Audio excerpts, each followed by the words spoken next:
Assalamualaikum warahmatullahi wabarakatuh.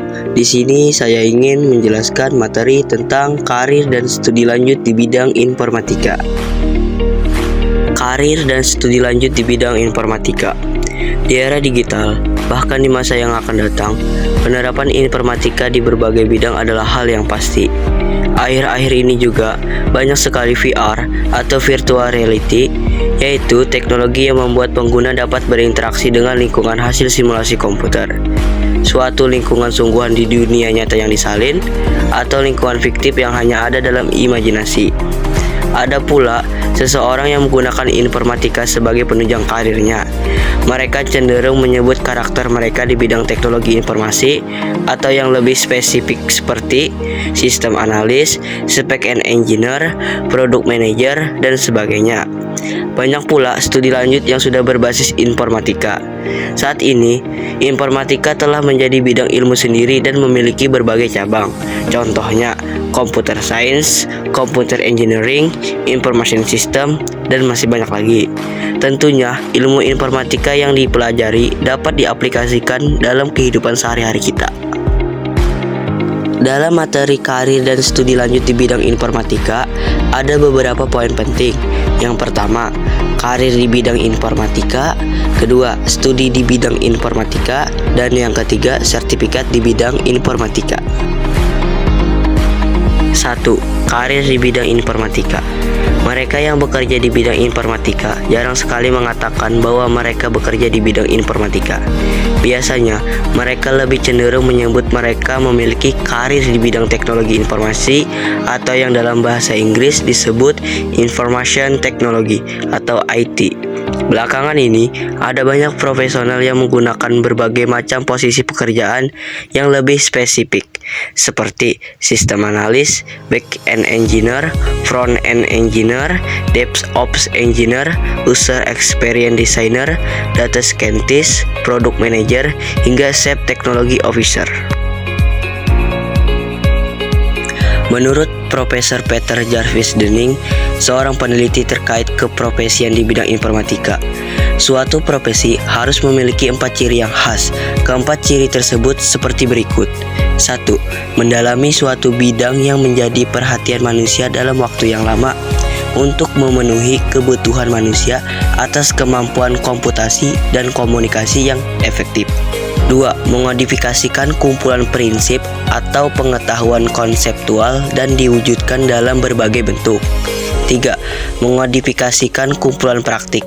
Hal ini salah satunya diwujudkan dan diakui melalui sertifikasi kompetensi profesional. 4. Menetapkan standar kompetensi, etika, dan praktik. Hal ini menjadi standar bagi seorang profesional di bidang informatika untuk berperilaku dan bersikap dalam menjalankan tugas-tugas profesinya. Hal ini bermanfaat agar profesional di bidang informatika memiliki integritas dan dapat dipercaya. Berdasarkan peran informatika, Profesor Denning membagi profesi di bidang informatika dalam 3 kategori, yaitu profesi yang sangat spesifik di bidang informatika, profesi yang syarat dengan informatika, serta profesi yang memberikan dukungan teknologi informasi. Contoh-contoh pekerjaan tersebut dapat dilihat pada tabel di bawah ini.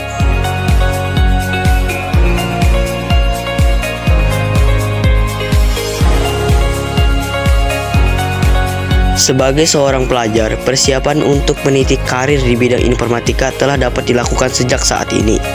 Kalian dapat memanfaatkan media sosial yang sering digunakan untuk bergabung dengan grup-grup komunitas di bidang informatika atau mengikuti kegiatan berbagai atau meet up yang dilaksanakan oleh komunitas atau perusahaan di bidang teknologi secara rutin. Bertemu langsung dengan orang-orang yang sudah berkarir di bidang informatika dapat membuat kalian memahami lebih jauh tentang tanggung jawab profesional yang mereka miliki.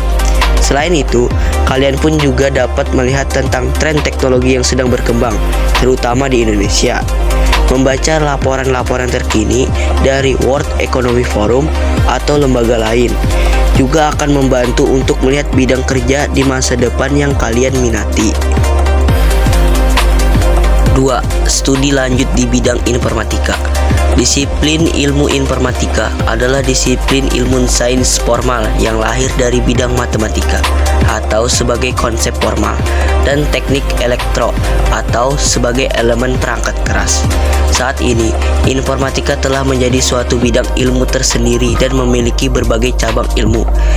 Saat ini, informatika telah berkolaborasi dengan bidang ilmu lain sehingga melahirkan bidang baru seperti di bidang agri-informatika, di bidang kesehatan, di bidang biologi, di bidang urban informatics, di bidang travel informatics, dan geoinformatik. Dalam bidang informatika yang telah dipelajari, terdapat 5 pilar yang terdiri atas sistem komputer, jaringan komputer dan internet, analisis data, algoritma dan pemrograman, serta TIC. 2 asosiasi profesi terbesar yang berkaitan dengan informatika yaitu Association of Computing Machinery atau ACM dan Institute of Electrical and Electronic Engineers atau IEEE telah merumuskan kurikulum yang dapat menjadi acuan untuk mempelajari informatika. ACM merupakan organisasi di bidang informatika yang paling tua, sedangkan IEEE merupakan organisasi profesi di bidang elektro yang kemudian juga mencakup bidang informatika. Berdasarkan Computing Curricula tahun 2005, terdapat 4 disiplin ilmu komputasi yang paling besar, yaitu seperti berikut. 1. Computer Engineering atau teknik komputer yang mempelajari perancangan dan pembuatan komputer dan sistem berbasis komputer. Hal ini dapat mencakup perangkat keras atau hardware, perangkat lunak atau software, serta komunikasi dan interaksi antara perangkat keras dan perangkat lunak. 2. Information System atau sistem informasi yang mempelajari pada integrasi solusi-solusi teknologi, informasi dengan tujuan-tujuan bisnis, dan organisasi untuk mencapai proses yang lebih efektif dan efisien. 3. Information Technology atau teknologi informasi yang mempelajari solusi-solusi teknologi komputer bagi organisasi bisnis, pemerintah, kesehatan, sekolah, dan organisasi lainnya. 4. Software Engineering atau rekayasa perangkat lunak yang mempelajari pengembangan dan perawatan sistem perangkat lunak agar dapat bekerja dengan lebih reliable, efisien, scalable, dan terjangkau secara biaya untuk dikembangkan dan dirawat serta memenuhi kebutuhan penggunanya. 3. Sertifikat di bidang informatika. Informatika tidak hanya dapat diperoleh melalui jalur pendidikan tinggi yang disahkan dalam bentuk ijazah. Belajar informatika bisa dari sumber apapun. Belajar dan berlatih pun dapat dilakukan dengan basis komunitas di berbagai kota dan kabupaten di Indonesia. Di internet pun telah banyak tersedia sumber-sumber belajar yang dapat diakses, baik yang sifatnya gratis maupun berbayar dan memberikan sertifikat. Dengan kata lain, akses terhadap pendidikan informatika sangatlah luas. Hanya 2 modal yang murid perlukan untuk belajar informatika, yaitu rasa ingin tahu dan semangat yang tinggi. Kompetensi yang diperoleh seseorang perlu diakui. Salah satu bentuk pengakuan tersebut berupa sertifikat. Sertifikat ini merupakan suatu dokumen pengakuan yang diperoleh seseorang setelah dianggap memenuhi standar kompetensi yang telah ditetapkan oleh badan, organisasi, atau perusahaan yang memiliki keahlian di bidang tersebut. Biasanya, sertifikat ini diberikan setelah seseorang lulus dari ujian yang diberikan. Seseorang yang telah memiliki sertifikat akan dapat menggunakan sertifikat tersebut saat bekerja.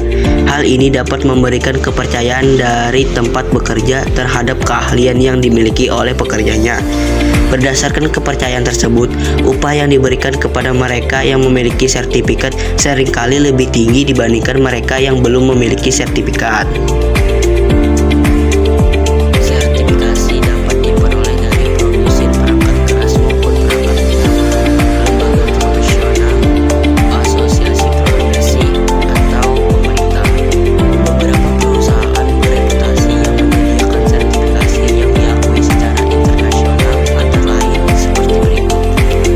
1. Microscope menawarkan sertifikasi mulai dari sertifikasi pemakaian produk seperti Microsoft Office. 2. Google menawarkan sertifikasi penggunaan produk seperti Google Suite dan juga sertifikasi terkait keprofesian seperti Android dan Google Cloud Platform. 3. Oracle menawarkan sertifikasi terkait produknya seperti Java, OCCP, dan SCJP. 4. Cisco menawarkan pelatihan terkait jaringan seperti CCNA. Selain itu, Kementerian Komunikasi dan Informatika Republik Indonesia juga menyediakan program pelatihan dalam rangka sertifikat. Misalnya, program pelatihan dan sertifikasi talenta digital yang bekerja sama dengan perusahaan-perusahaan yang memberikan sertifikasi dan juga bekerja sama dengan perguruan tinggi. Dua hal yang biasanya menjadi kekhawatiran dalam mengambil sertifikasi adalah tekanan untuk lulus sertifikasi dan masalah biaya. Dari sisi biaya, di Indonesia cukup banyak akses pelatihan untuk sertifikat yang dapat diikuti dengan gratis atau berbiaya murah. Beberapa perusahaan juga memberikan kesempatan berupa beasiswa pelatihan atau sertifikat yang dapat diambil oleh masyarakat umum. Cara yang paling mudah ialah dengan rajin mengikuti akun-akun berita, perusahaan, komunitas, atau lembaga terkait di media sosial. Dengan cara demikian, selain menjalin komunikasi dengan temannya di media sosial, kalian juga dapat terpapar dengan informasi dan akses yang bermanfaat bagi masa depan karir dan pengembangan potensi diri kalian dengan cara yang menyenangkan. Itulah materi yang dapat saya sampaikan. Mohon maaf jika ada salah kata dan penyebutan-penyebutan yang kurang benar. Saya akhiri. Wassalamualaikum warahmatullahi wabarakatuh.